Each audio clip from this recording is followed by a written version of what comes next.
નમસ્કાર મિત્રો, હું મુકેશ ઢાપા એડવોકેટ. જય હિન્દ. આજે 26મી જાન્યુઆરી એટલે આપણા દેશ આઝાદ થયા બાદ 26મી જાન્યુઆરી 1950 ના દિવસે એટલે કે આજે બંધારણનો જે અમલ મૂકવામાં આવ્યું છે એનો 77મો દિવસ છે. ये पेड़ ये पत्ते ये शाखे भी परेशान हो जाए, ये पेड़ ये पत्ते ये शाखे भी परेशान हो जाए अगर ये परिंदे भी हिंदू और मुसलमान हो जाए. ना मस्जिद को जानते हैं ना शिवालों को जानते हैं, ना मस्जिद को जानते हैं ना शिवालों को जानते हैं. जो भूखे पेट होते हैं वो सिर्फ निवालों को जानते हैं. मेरा यही अंदाज जमाने को खलता है कि मेरा चिराग हवाओं के खिलाफ क्यों जलता है. मुझे अमन पसंद है, मेरे शहर में दंगा रहने दो. मुझे अमन पसंद है, मेरे शहर में दंगा रहने दो. लाल और हरे में मत बांटो, मेरे सत पे तिरंगा रहने दो, मेरे सत पे तिरंगा रहने दो.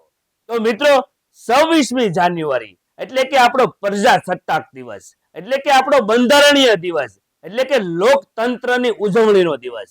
આપણે સૌ જાણીએ છીએ કે આપણો દેશ જે આઝાદ થયો છે એ 15મી ઓગસ્ટ 1947 ના દિવસે આઝાદ થયો. પરંતુ આપણા દેશ પાસે, આપણા દેશ ચલાવવા માટે, આપણા દેશના કાયદા માટે, આપણા દેશના નિયમો માટે, આપણા દેશના અધિકાર અને ફરજો માટે આપણી પાસે કોઈ પ્રકારનું બંધારણ ન હતું. એટલે આ દેશ આઝાદ થયા બાદ પણ આ દેશની સર્વોચ્ચ સત્તા લોર્ડ્સ માઉન્ટબેટનના હાથમાં હતી. એટલે આ દેશ આઝાદ થયા બાદ આ દેશનું સંચાલન કઈ રીતે થશે, આ દેશના કાયદા કાનૂન કઈ રીતે થશે, એમના બંધારણ માટે ડોક્ટર બાબા સાહેબ આંબેડકરના વડપણ નીચે એક 308 સભ્યોની એક મુસદ્દા સમિતિનું ગઠન કરવામાં આવ્યું. અને આ 308 જે સભ્યો છે એમના અધ્યક્ષ સ્થાને એટલે કે આ બંધારણના લખવા માટેના અધ્યક્ષ સ્થાને ડોક્ટર બાબા સાહેબ આંબેડકરને નિયુક્ત કરવામાં આવ્યા. અને આ એક 308 સભ્યોની જે સમિતિ છે તેમણે લગભગ 165 જેટલા સત્રો બોલાવીને એટલે કે 2 વર્ષ 11 મહિના અને 18 દિવસ સુધી આ બંધારણ લખવાનું કામ કર્યું. અને આ જે બંધારણ લખવામાં આવ્યું છે એ દુનિયાનું સૌથી બેસ્ટ અને સૌથી મોટું અને સૌથી વિગતવારનું બંધારણ કહેવામાં આવે. એટલે આ બંધારણ એટલે કે લોકશાહીનો આપણો ભારત દેશ છે. લોકશાહી છે એ લગભગ 500 વર્ષ પહેલા રોમન થી શરૂ થયેલી છે. લોકશાહી એટલે શું?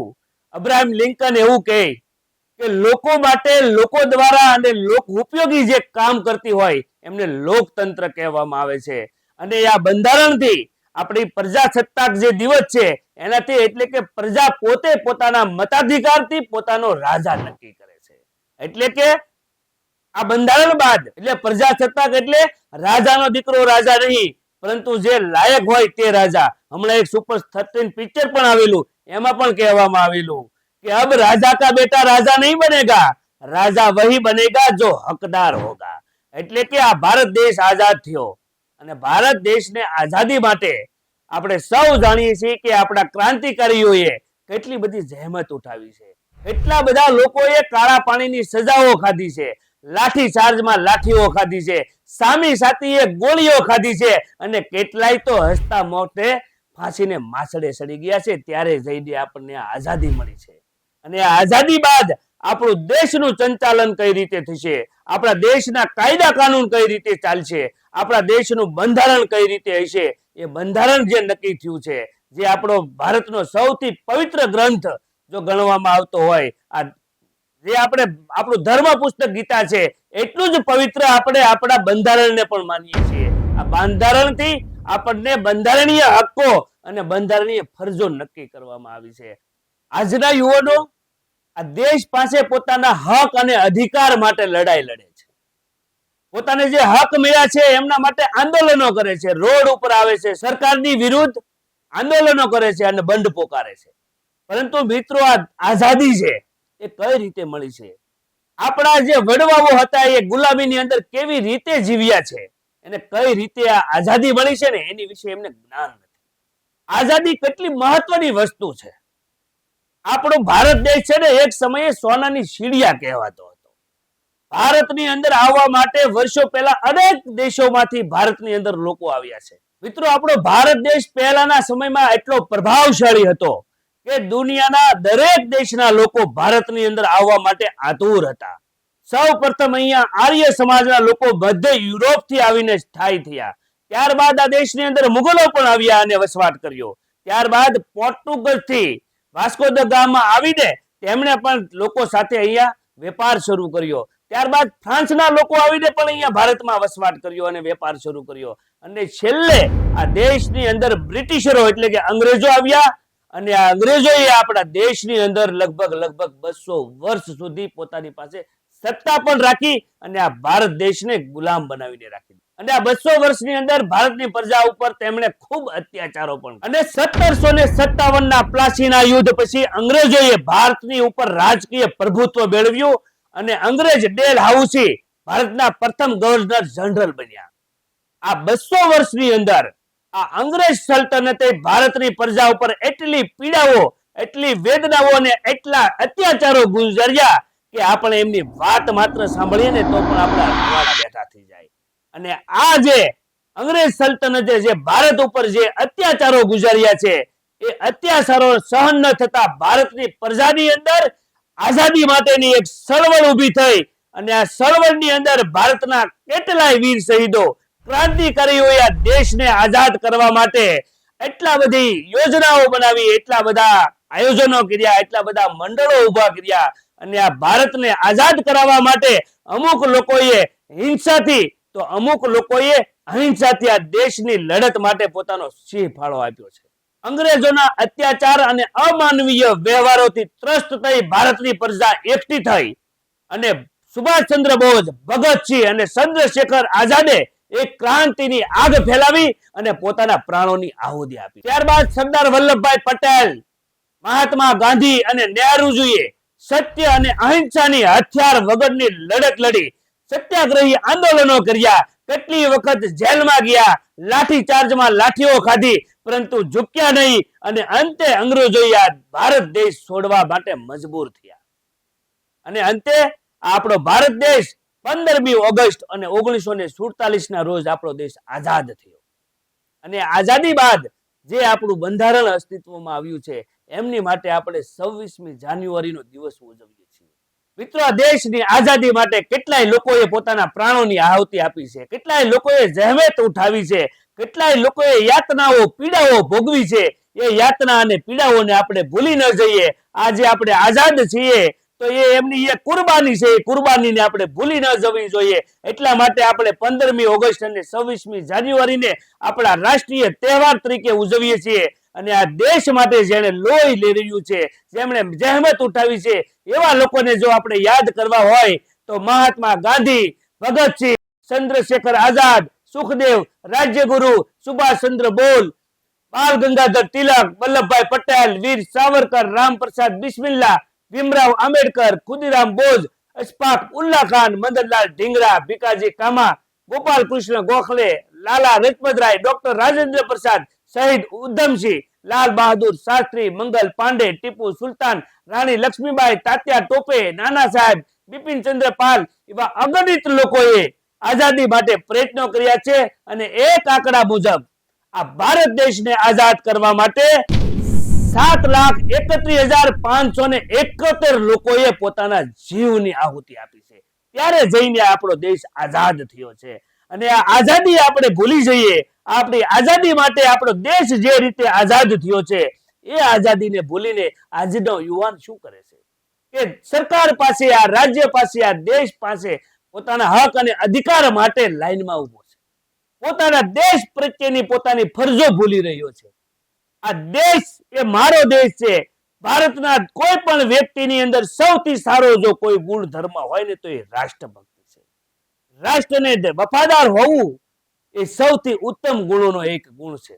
એટલે આ દેશની અંદર આપણે આંતરિક વિવાદો કરવા કરતા આ દેશના આજના જે દુશ્મનો છે એ દુશ્મનો સરહદ પાર કરતા દેશની અંદર જ વિવાદ ઉભા કરતા દુશ્મનો વધુ છે. એટલે આ દેશને જો આગળ લાવવો હોય તો આપણે ભારતીય બંધારણને અનુસરવું પડશે. ડોક્ટર બાબા સાહેબ આંબેડકરે આઝાદી, બરાબરી અને ભાઈચારાનું એક સૂત્ર આપ્યું હતું. એટલે કે આ બંધારણથી ભારતનો દરેક નાગરિક એક સમાન છે, કોઈ ઉચ્ચ નીચ નથી. કાયદો અને બંધારણ સર્વ લોકોને, ભારતીય સર્વ લોકોને એક સમાન રીતે લાગુ પડે છે. એટલે આપણે જે આપણા દેશની અંદર અંદરો અંદરની જે વિખવાદો ઉભા કરીએ છીએ તેને લીધે આપણો દેશ નબળો પડે છે. એટલે ભારત જે છે એ સાંપ્રદાયિક દેશ છે અને પ્રજાસત્તાક દેશ છે. પ્રજાસત્તાક એટલે મેં કીધું એમ કે દરેક લોકો પોતાના મતાધિકારથી પોતાના નેતાને એટલે કે પોતાના આગેવાનને ચૂંટવાનો અધિકાર આ બંધારણીય અધિકાર છે. અને સાચી રીતે મત આપવું એ આપણી ફરજ પણ છે. એટલે યોગ્ય રીતે આપણે સરકાર વિશે, આપણે દેશ વિશે આપણે દરેક જગ્યાએ આપણે ફરિયાદો કરતા હોઈએ છીએ, પરંતુ આપણા વિસ્તારના આપણા પ્રશ્નો માટે આપણે પોતે જ મત આપીને આપણે આપણો આગેવાન નક્કી કરતા હોઈએ છીએ, આપણો પ્રતિનિધિ નક્કી કરતા હોઈએ છીએ. એટલે જાગૃત થવાની જરૂર છે. આપણું જે બંધારણ છે એ ખૂબ સમય લઈને એટલે કે 2 વર્ષ 11 મહિના અને 18 દિવસ સુધી 308 લોકોએ મનોમંથન કરીને દરેક પાસાઓ ઉપર વિચાર કરીને આ બંધારણની રચના થઈ. આપણું ભારતનું બંધારણ 26 ડિસેમ્બર 1949 ના રોજ પૂર્ણ થયું અને ત્યારે આ બંધારણની અંદર ભારતના દરેક લોકસભાના સભ્યો અને દરેક વિધાનસભાના સભ્યોએ આની અંદર હસ્તાક્ષર કર્યા છે. પરંતુ ભારતનું બંધારણને અમલમાં મૂકવા માટે 26મી જાન્યુઆરી પસંદ કરવામાં આવી. તો 26મી જાન્યુઆરી શા માટે પસંદ કરવામાં આવી એ પણ આપણને પ્રશ્ન થાય. તો ભારતની જે પ્રજા છે, જ્યારે આ દેશ ગુલામી હેઠળ હતો, બ્રિટિશરોની નીચે હતો, ત્યારે આ ભારતના દેશના યુવાનો ક્રાંતિકારીઓ 26મી જાન્યુઆરી 1930 ની અંદર રીવા નદીને કાંઠે એકઠા થયા અને ત્યારે ઘોષણા કરવામાં આવી કે આ ભારત દેશ આઝાદ છે. અને ત્યારથી જે આ સ્વતંત્રતાઓની ચળવળો ઊભી થઈ, ત્યારથી આ સ્વતંત્રતા માટેની જે યોજનાઓ ઘડવામાં આવી અને ત્યારથી ભારતના દરેક લોકોની અંદર સ્વતંત્રતા માટે જે જાગૃતિ આવી. અને આ જે દિવસ છે, જે 26મી જાન્યુઆરી 1930 ના દિવસને યાદ રાખવા માટે, આ દેશની અંદર જે જ્વાળાઓ ઊભી થઈ હતી તેમને યાદ કરવા માટે, આ દેશના ક્રાંતિકારીઓને ભૂલી ન જઈએ તેને યાદ રાખવા માટે આપણે આ આપણા ભારતના બંધારણને અમલમાં મૂકવા માટે 26મી જાન્યુઆરીના દિવસને પસંદ કરવામાં આવ્યો. આ દિવસથી એટલે કે 26મી જાન્યુઆરીના 1950 ના દિવસથી ભારતનું કાયદેસરનું બંધારણ એટલે કે કાયદો જે છે અમલમાં આવ્યો. ત્યારથી આ દેશ પાસે પોતાનો કાયદો છે. આ કાયદા મુજબ ભારતના દરેક વ્યક્તિને એક સરખો સમાન હક અને અધિકાર અને ફરજો આપવામાં આવી છે અને તેમનું રક્ષણ કરવું એ જ સૌથી મોટી રાષ્ટ્રભક્તિ છે. ભારતના બંધારણને ભારતનો દરેક નાગરિક જો અનુસરે, તેનું પાલન કરે, તો ભારત વિશ્વની અંદર સૌથી મહાન દેશ તો છે જ, પરંતુ સૌથી મહાન સત્તા પ્રાપ્ત કરવામાં પણ તેને કોઈ રોકી શકે તેમ નથી. આજે આપણો દેશ દરેક જગ્યાએ અને દરેક પ્રકારે પ્રગતિ કરી રહ્યો છે, ત્યારે આપણે દુનિયાથી પાછળ ન રહી જઈએ અને દુનિયા આપણી ઉપર કોઈ પ્રકારે અન્યાય ન કરે તે માટે જાગૃત થવી દરેક ભારતના વ્યક્તિની, દરેક યુવાનની ફરજ છે. તો આપણા ભારતના બંધારણીય દિવસ, પ્રજાસત્તાક દિવસની ખરી રીતે ઉજવણી કરીએ અને આ દેશને વફાદાર રહીએ. ફરી વખત આપ સૌને પ્રજાસત્તાક દિવસની શુભેચ્છા આપું છું. જય હિન્દ, જય ભારત.